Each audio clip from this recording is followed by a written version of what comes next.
नमस्कार दोस्तों, स्वागत है आपका वनडे एग्जाम सेंटर में। दोस्तों, आज के वीडियो में हम लोग BA 6 सेमेस्टर हिंदी के सिलेबस के बारे में चर्चा करेंगे और जानेंगे कि 6 सेमेस्टर में आकर के हिंदी साहित्य में आपको क्या क्या पढ़ना होगा। तो अगर आप छठे सेमेस्टर में हैं और हिंदी विषय लिए हुए हैं तो आपको कुल 2 पेपर हिंदी में देना होगा। पहले पेपर का नाम है भाषा विज्ञान हिंदी भाषा तथा देवनागरी लिपि और दूसरे पेपर का नाम है लोक साहित्य एवं लोक संस्कृति। इस वीडियो में हम लोग जो आपका पहला पेपर है भाषा विज्ञान हिंदी भाषा तथा देवनागरी लिपि, इसके सिलेबस के बारे में चर्चा करेंगे। कुल 8 यूनिट आपको इसमें पढ़ना होगा। एक एक करके हम लोग जानेंगे कि किस यूनिट में इसमें आपको क्या पढ़ना है।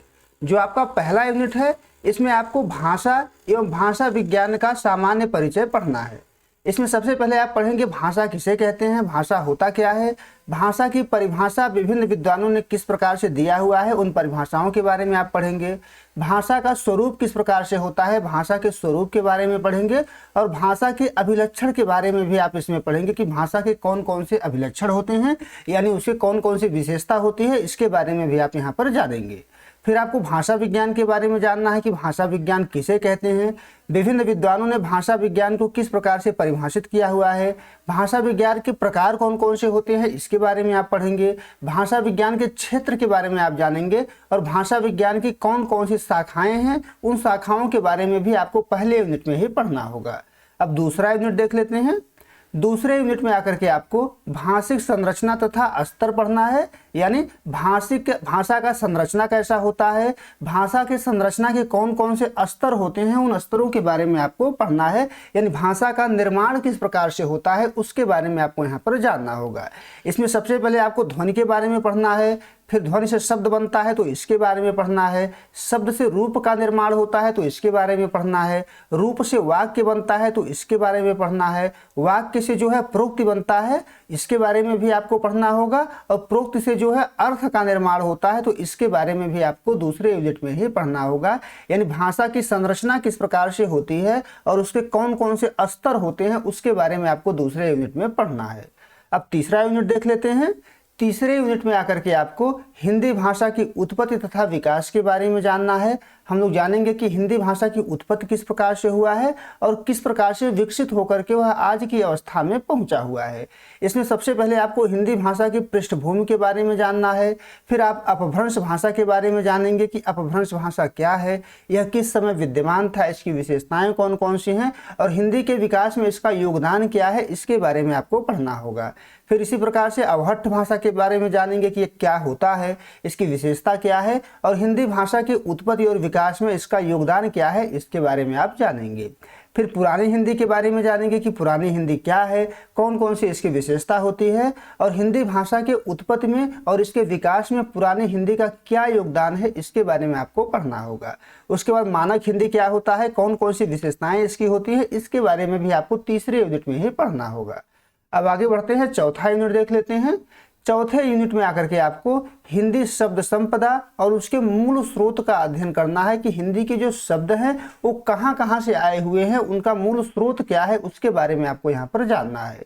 इसी में आपको हिंदी ध्वनियों का वर्गीकरण और उसके आधार के बारे में जानना है कि हिंदी ध्वनियों को किस प्रकार से बांटा जाता है और उसको बांटने के क्या क्या आधार होते हैं, इसके बारे में आपको जानना है। आप इसमें बाह्य प्रयत्न के आधार पर हिंदी ध्वनियों का वर्गीकरण पढ़ेंगे, अभ्यांतर प्रयत्न के आधार पर हिंदी ध्वनियों का वर्गीकरण पढ़ेंगे, उच्चारण स्थान के आधार पर हिंदी ध्वनियों का वर्गीकरण पढ़ेंगे, प्रारब्ध ध्वनियाँ क्या होती है उसके बारे में जानेंगे, अनुनासिकता क्या होता है, इसमें कौन कौन सी ध्वनियाँ आती हैं, इसके बारे में आपको चौथे यूनिट में ही पढ़ना होगा। अब आगे बढ़ते हैं, पांचवा यूनिट देख लेते हैं। पांचवें यूनिट में आकर के आपको हिंदी की उपभाषाओं तथा बोलियों का परिचय इसमें आपको पढ़ना है। यानी आप इसमें जानेंगे कि हिंदी की उपभाषाएं कौन कौन सी हैं। जो 5 हिंदी की उपभाषाएं हैं उन 5 उपभाषाओं के बारे में आप पढ़ेंगे। इनमें कौन कौन सी बोलियां आती हैं उनका भी अध्ययन आपको इसमें करना होगा। इसमें सबसे पहले आप पश्चिमी हिंदी के बारे में जानेंगे कि पश्चिमी हिंदी होता क्या है, इसकी विशेषता क्या होती है, कौन कौन सी बोलियां इसके अंतर्गत आती है और उन बोलियों की क्या विशेषताएं होती हैं, उसके बारे में आप जानेंगे। फिर इसी प्रकार से पूर्वी हिंदी क्या होता है, पूर्वी हिंदी के अंतर्गत कौन कौन सी बोलियां आती हैं और उनका जो है क्षेत्र क्या है और उसमें कौन कौन सी विशेषता पाई जाती है इसके बारे में आप यहाँ पर पढ़ेंगे। फिर इसी प्रकार से पहाड़ी हिंदी, राजस्थानी हिंदी, बिहारी हिंदी का आपको अध्ययन करना होगा और जानना होगा कि इसमें कौन कौन सी बोलियां आती हैं और उन बोलियों की कौन कौन सी विशेषताएं होती हैं, कौन कौन सा उनका क्षेत्र होता है, कौन कौन से उसके लेखक और कवि हैं। इन सब के बारे में आपको विस्तार से यहाँ पर 5वें यूनिट में पढ़ना होगा। अब आगे बढ़ते हैं, छठा यूनिट देख लेते हैं। छठे यूनिट में आकर के आपको हिंदी की वैधानिक तथा संवैधानिक स्थिति के बारे में आपको जानना है कि हिंदी की वैधानिक स्थिति वर्तमान समय में क्या है और हिंदी की संवैधानिक स्थिति वर्तमान समय में क्या है। इसमें सबसे पहले आपको राजभाषा आयोग के बारे में जानना है। राजभाषा आयोग कब गठित किया गया था, किस लिए गठित किया गया था, इसकी कौन कौन सी विशेषताएं हैं, इसके बारे में आपको जानना है। उसके बाद राजभाषा अधिनियम क्या है, इसके बारे में जानना है और उसका विश्लेषण भी आपको पढ़ना होगा कि राजभाषा अधिनियम क्या है, उसमें क्या क्या वर्णित किया गया है। विश्लेषण के साथ उसका अध्ययन आपको यहाँ पर करना होगा। हिंदी के बारे में संवैधानिक प्रावधान कौन कौन से हैं, उनका भी विश्लेषण आपको यहाँ पर करना होगा, उसके बारे में विस्तार से अध्ययन आपको यहाँ पर करना होगा। अब 7वां यूनिट देख लेते हैं। 7वें यूनिट में आकर के आपको देवनागरी लिपि के बारे में पढ़ना है। देवनागरी लिपि के बारे में विस्तार से आपको इसमें पढ़ना होगा। इसमें सबसे पहले आप पढ़ेंगे कि देवनागरी लिपि का नामकरण किस प्रकार से किया गया है, उसके नामकरण के कौन कौन से आधार हैं, इसके बारे में जानना है। देवनागरी लिपि का उद्भव और विकास किस प्रकार से हुआ है, उसके उद्भव और विकास के बारे में आपको जानना होगा। देवनागरी लिपि की विशेषताएं कौन कौन सी हैं, उसके विशेषताओं के बारे में आपको जानना होगा। देवनागरी लिपि की वैज्ञानिकता के बारे में जानना होगा कि कौन कौन सी विशेषता उसकी ऐसी है जिसके आधार पर हम कह सकते हैं कि देवनागरी लिपि एक वैज्ञानिक लिपि है, इसके बारे में आपको जानना होगा। देवनागरी लिपि में कौन कौन सी समस्याएं हैं, उन समस्याओं के बारे में जानना होगा। देवनागरी लिपि में क्या सुधार किया जाना चाहिए और सुधार के कौन कौन से प्रयत्न किए गए हैं, उनके बारे में भी आपको 7वें यूनिट में ही पढ़ना होगा। अब 8वां यूनिट देख लेते हैं। 8वें यूनिट में आकर के आपको क्षेत्रीय बोली का विशेष अध्ययन करना होगा, यानी आपका विश्वविद्यालय जिस क्षेत्र में होगा उस क्षेत्र में कौन सी बोली बोली जाती है उसके बारे में आपको यहाँ पर अध्ययन करना होगा। जैसे यदि लखनऊ विश्वविद्यालय है तो आपको अवधी का अध्ययन करना होगा, गोरखपुर विश्वविद्यालय है तो आपको भोजपुरी का अध्ययन यहाँ पर करना होगा।